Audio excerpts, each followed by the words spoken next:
welcome to Nazarene Israel. My name is Norman Willis, and I'm the apostle for the restoration of the original first century faith. And in this second part of the video, Revelation Simplified, we want to talk about the Revelation timeline and the four horses of the apocalypse. So in this video series, we're only going to be able to cover a small amount of the information that you can find in the full study, Revelation and the End Times. You can read it free online at nazareneisrael.org. You can also download a PDF copy, or if you prefer, you can order a paperback from Amazon.com. As we saw in part one of this video, the four horses of the apocalypse correspond each one to one of the patriarchs in the book of Genesis.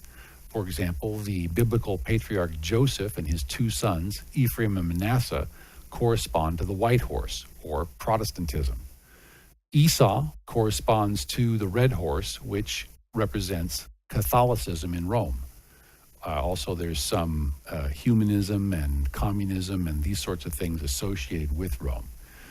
Judah represents the black horse, and Ishmael represents the green horse, and we'll talk a lot more about them as this study continues. But one of the most important things that helped me so much in understanding the book of Revelation was to understand that there is a timeline to the book of the Revelation. And it's a little bit difficult to see it at first because we have two kinds of chapters in the book of the Revelation. We have what we call the inset chapters, and we also have what we call timeline chapters. Now, the timeline basically is the chronology. It's the storyline. It's the story within the story in the book of the Revelation. So it can be difficult to see because there are also inset chapters, or sometimes we call them informational chapters or overlay chapters, or you might think of them as a breakout chapter. These inset chapters give a lot more information to the story, but they don't necessarily advance the storyline. They give so much detail. Sometimes they do move the story forward, and sometimes they don't move the story forward, or they take it in a different direction. And sometimes it can be difficult to see because the first three chapters actually are informational chapters. So it takes three chapters to realize that you're even looking at a timeline. And this is just one of the things, one of the reasons I believe why the timeline in the book of the Revelation has been hidden up until this particular point in time. But what I want to do now is I want to take you to a graphic, and we're going to talk just a little bit about this graphic. This is a very simplified version. I studied the book of the Revelation for many years because I'm very interested in where is the end taking us to. So after I'd studied it for many years, I got together at the Feast of Tabernacles with a group of people, and we covered an entire wall with two big rows of butcher paper. And we took every single verse from the book of the Revelation and put them all in sequence, and took every other verse that we could think of that could apply to this and that particular location. And you see a simplified version of that, both on the website and in the book study. And then this is a simplified version of that. So basically, Revelation begins with the assemblies. And as we said, it's three informational chapters. But now, so everything that you're going to see listed in this, I don't know how your screen views, but if you're able to see the difference, everything that's listed in the pale yellow is an inset or an informational chapter, or the information covered belongs to it. So the assemblies, again, three informational chapters, but notice second column from the right, they're also informational chapters. So now if you're trying to read the timeline, you're reading from left to right, top to bottom. But then notice every time you bump into an inset, the storyline doesn't advance at that point. So anything you can see in blue or dark blue, or it may show up as blue and sort of a seafoam green or something like that, those are timelines. So you read those left to right, top to bottom, and everywhere you bump into the pale yellow, that's an inset or an informational chapter. We're going to come back to that, but what we want to see is, so we have the seven assemblies, and then we have seven seals that are opened. We're going to talk about the first four of those seals in this video because they correspond to the four horses. We're meeting the cast of characters again. We're meeting the patriarchs in more detail and understanding their operations in the modern day. And then we're going to get into seals 5, 6, and 7 in the next part of this video series. So there's so much information right now. I just want to show you basically a very simplified version of the simplified version. So we call this the basic timeline. So the seals we're going to see play out over thousands of years. And the trumpets correspond, we believe, to a 7-year tribulation, and the second half of that 7-year tribulation is what's known as the time of Jacob's trouble. This is going to be an extreme time of difficulty, both in the land of Israel and abroad. These correspond to the 7 thunders, which are presently sealed up. Then after the judgment, after Babylon is judged at the 7th trumpet, then we have the cup judgments are poured out and Babylon is destroyed. Then there's a final, so after Babylon is destroyed, there's an additional final battle, which is the Battle of Armageddon, which, as we'll see later in this video series, also is the wedding feast. It's kind of counterintuitive that a wedding feast and a great final battle should be the same thing, but we'll see that's coming up. So, but people say, Norman, how do we understand this? Give me something easier to remember all this detail by. So we have, if you wish, if we wish to accept it, the parable of the pregnant bride. So if Israel, so to speak, or the Nazarene Israelites, received the Spirit in the first century, if we liken this to Israel basically becoming a pregnant bride. So these seals, which play out over thousands of years, they represent a growing burden, just as a woman's burden grows larger over a span of 9 months. Then the trumpets would correspond to her labor pain. The thunders would correspond to her cries of pain. The cups would represent her waters breaking, and then Armageddon is when a redeemed man-child, redeemed Israel, is born. So we'll talk more about that mnemonic, but in Revelation 6 and verse 1, now we're definitely into the timeline here. This is something that advances the chronology forward. In other words, the story is being told. So in Revelation 6 and verse 1, it says, "Now I saw when the Lamb opened one of the seals, and I heard one of the 4 living creatures saying with a voice like thunder, 'Come and see.' And I looked, and behold, a white horse. He who sat on it had a bow, and a crown was given to him, and he went out conquering and to conquer." So when Yeshua returns in Revelation chapter 19 and verse 11, he's riding a white horse. And we believe, however, that in this particular context, we're speaking not about Yeshua, but about Yeshua's body. And in particular, by the white horse, we're referring to the house of Joseph and also his 2 sons, Ephraim and Manasseh. And since Ephraim will not know his true identity until after Armageddon, basically at this particular moment in time, we're talking about Protestant Christians. And when we say Protestant, basically what we're getting at is these are Yeshua's people in that they value the words of Yeshua and his Father over the words of the Pope. So in addition to that, we also know that the white horse effectively is warlike. So Yahweh is a man of war. But in Jeremiah 51 and verse 20, we're told about Ephraim, Yahweh says, "You, Ephraim, are my battle axe and weapons of war. For with you I will break the nations in pieces. With you I will destroy kingdoms."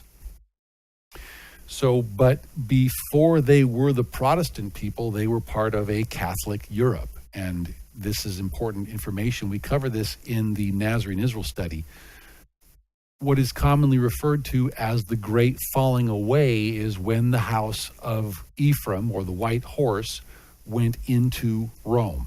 So the story goes that in the first century, originally, there were the Nazarenes. And so the Nazarenes were just those who followed Yeshua.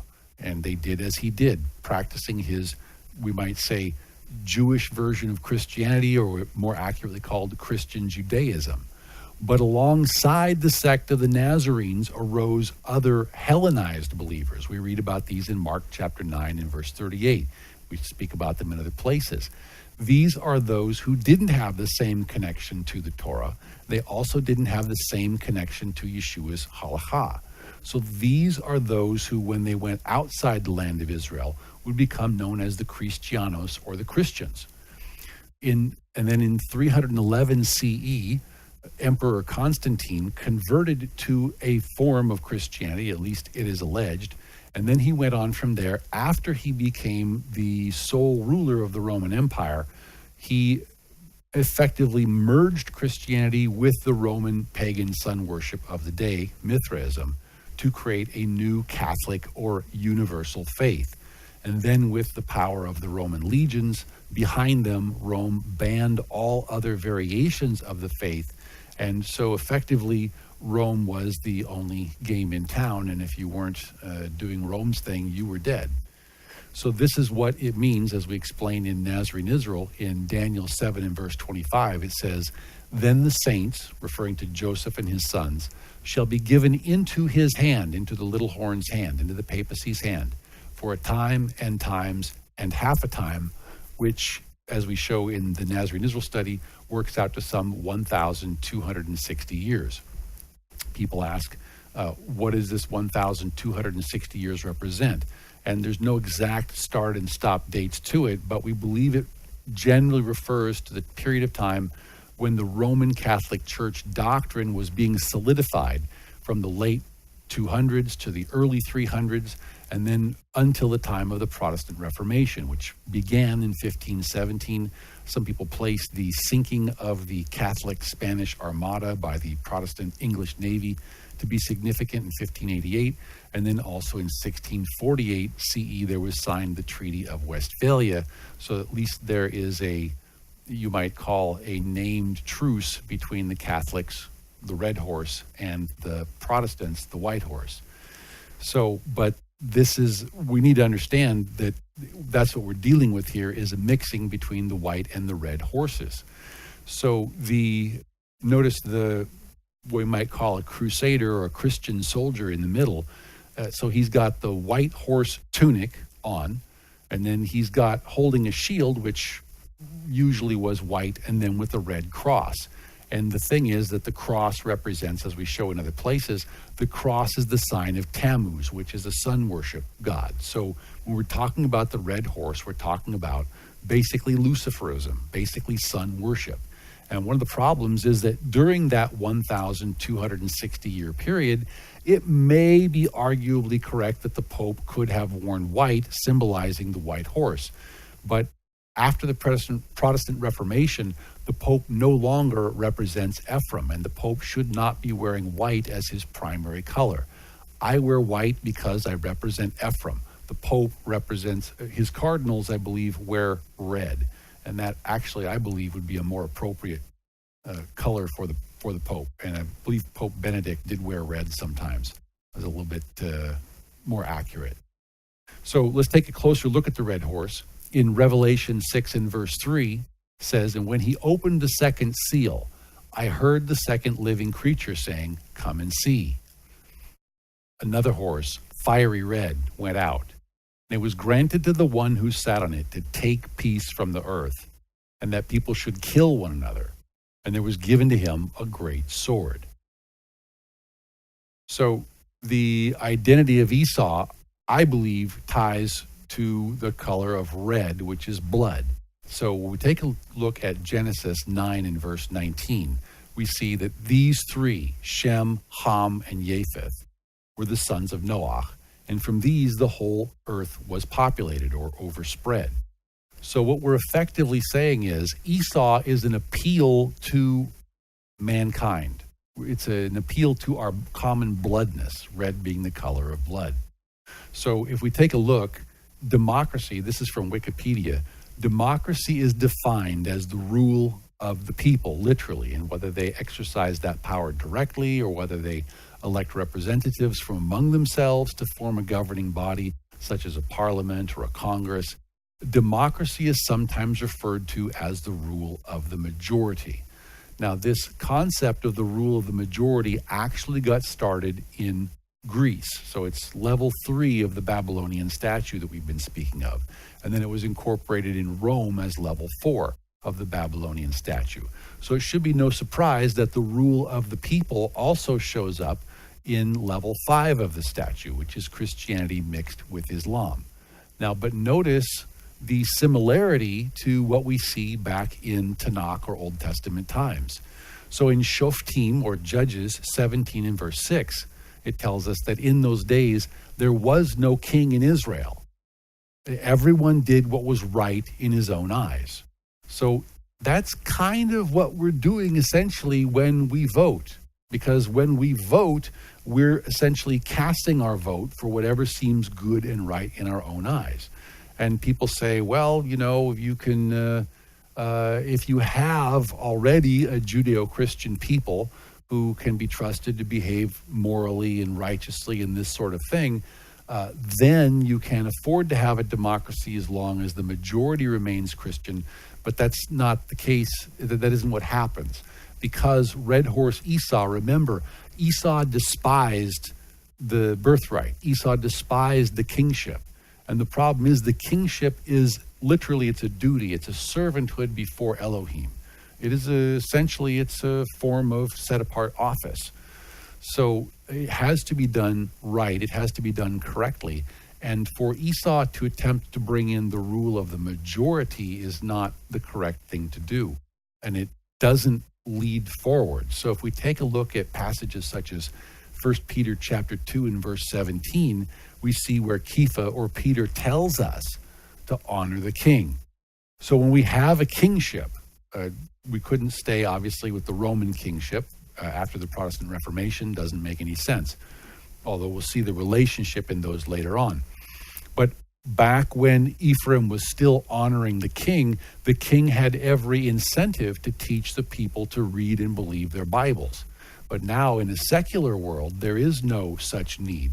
And the red horse isn't interested in such beautiful ideals as white horse ideals, what Yahweh says, what Yeshua says, what the Torah says, what the Spirit is saying. Red horse Esau is not concerned with that because he despises those sorts of things. So when we take a look at red horse Esau, we're talking about the bonds of blood. So what are we talking about? In ideologies, in human terms, we're talking about humanism, democracy, socialism, communism, these kinds of things that lead to peace being taken from the earth because it takes Yahweh's order from the earth. Of course, we didn't have Yahweh's order under Rome, but it's an important lesson to understand that the office of the kingship, or in the future it will be the Nasiship, is an important hereditary office. But here we have Esau Rome is heavily involved, both in the UN and in the URI, the United Religions Initiative. And what these indicate is that we've got man over scripture. It's not a case where we have white horse ideals are over all, or even black horse or green horse ideals are over all. What we have is an appeal basically to the least common denominator, and that has been the method employed is to create the broadest, easiest road possible by accommodating as much as possible all sorts of pagan idol worship. And then we notice that in recent years, the papacy also has been in favor of communism and these sorts of things. They speak in favor of socialism, particularly these last two popes. But the combined effect of this thing of breaking down Yahweh's order takes peace from the earth. So we saw a redistricting of power in 1776, the breakup of the British Empire. All these things we'll see are important. They have to happen. Karl Marx there, don't know if it shows up with his hand hidden, Karl Marx being a hidden Masonic Lodge agent. But basically that's what the red horse does, is the red horse takes peace from the earth because it takes away Yahweh's correct order from the earth. So let's meet now the black horse controller of the red horse. So in Revelation 6, starting in verse 5, it says, "When he opened the third seal, I heard the third living creature say, 'Come and see.' So I looked, and behold, a black horse, and he who sat on it had a pair of scales in his hand. And I heard a voice in the midst of the four living creatures, saying, a quart of wheat for a denarius, and 3 quarts of barley for a denarius, and do not harm the oil and the wine. So basically, effectively, in the black horse's world, everything has a price. So money is being the end object as opposed to other ideals. So we think about the black horse, we think about the global money power. And we think about Judah and Judaism primarily because of the Rothschild dynasty, which is the most prominent member of the Crown Corporation. They also are extensively involved, if don't outright control, the Bank of International Settlements, the International Monetary Fund, the U.S. Federal Reserve. They are likely what Revelation refers to as the synagogue of Satan, because the Rothschild family is on record as having funded Anton LaVey and the Church of Satan. Of course, the synagogue of Satan is also tied into the Illuminati. But we're also going to see in future parts of this video that Black Horse controls the Red Horse, because the Red Horse claims to be not swayable, but the Black Horse knows much better than that. And we'll talk how that plays into Babylon and that progression. We come to Revelation 6 and verse 7. And when he opened the 4th seal, I heard the voice of the 4th living creature saying, come and see. So I looked, and behold, a green horse. King James reads pale, but we'll see it's green. And the name of him who sat on it was Death, and Hades followed after him. And power was given to them over 1/4 of the earth, and that's about how much of the landmass Islam controls, to kill with sword, with hunger, with death, and by the beasts of the earth. So King James Version tells us it's a pale horse, but when we look it up, it's Strong's New Testament 55:15, which is chloros, which translates to greenish color, much like chlorophyll is green. And there's some other alternative definitions there, but basically, effectively, it's green. So how does this manifest in real life, this green horse? Well, if we take a look, most of the flags of the original 12 Muslim nations have the 4 colors of the apocalypse in their flag. For example, this is the Palestinian flag, which has the colors white, red, black, and green, the colors of the 4 horses. So this would be the Jordanian flag, also having white, red, black, and green. There's a strong coincidence there, a very strong similarity. Here we have the Kuwaiti flag. Are we noticing any patterns? White, red, black, and green, 4 colors of the apocalypse. So here we have the Syrian flag, white, red, black, and green. And here's the Afghani flag. We could go on, white, red, black, and green. But green is the primary of all of these colors. So if we had to use one color to explain the 4 horses, we would one color for Islam, we would go with green. So this is a generic if it's a green colored Saudi flag. This is also, here's a Hamas. It's dual purpose. It's either a headband or an armband. Here it's being worn as a headband. And we'll talk later about how the mark of the beast is worn either on the forehead or on the right arm. And we'll talk about this as one of the multiple marks of the beast. So again, when we take a look at the green horse, just to sum the green horse up, we're taking a look. We know the color is green because of chloros. And then we know that the green horse is associated with judgment. We'll take a look at him more in the narrative.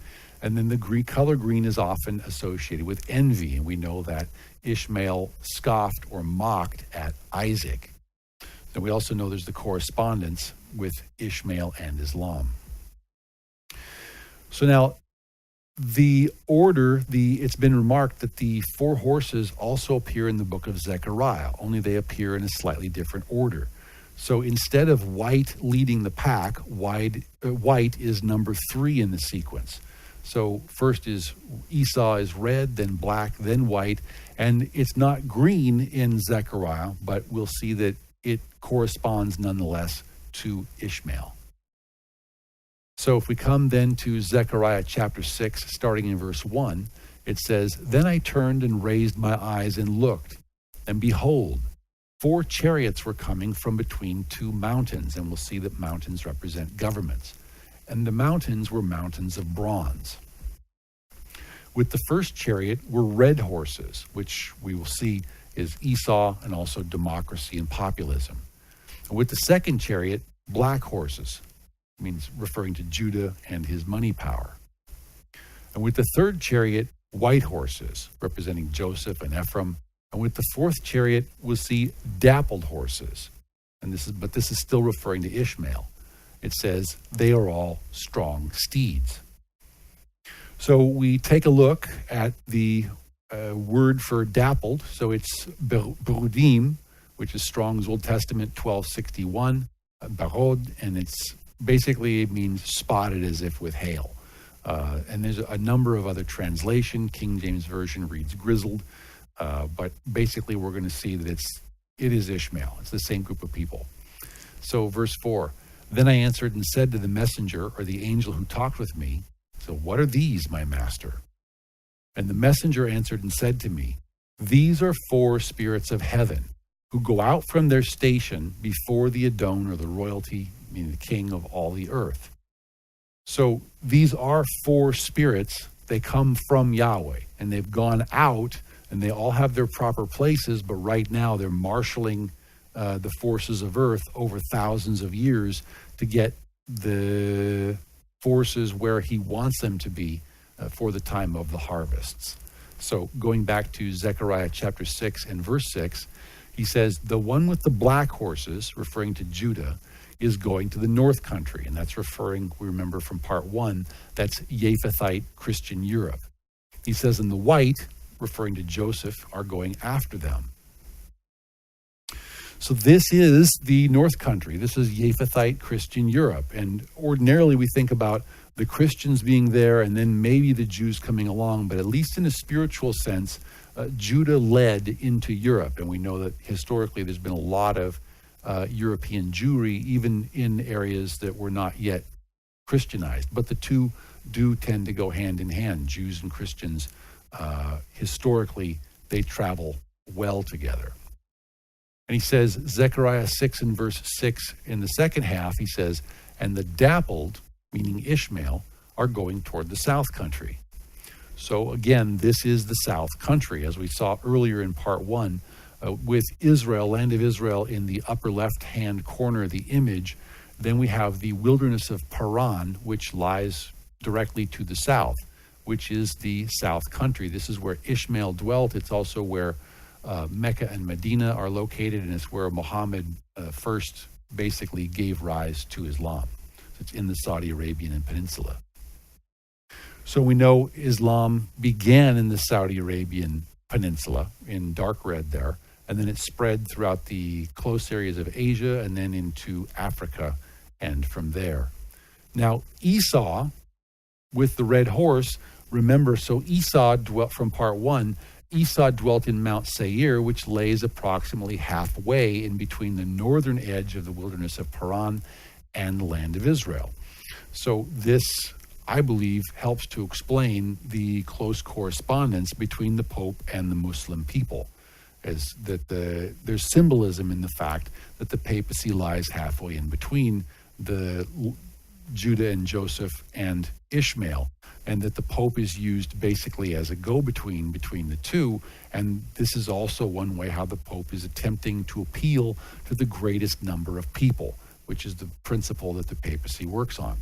We could also take a look at the fact in the UN, there's a lot of collusion between Esau, meaning the UN, and also Rome, the Vatican, and Ishmael. There's a lot of collusion between the two.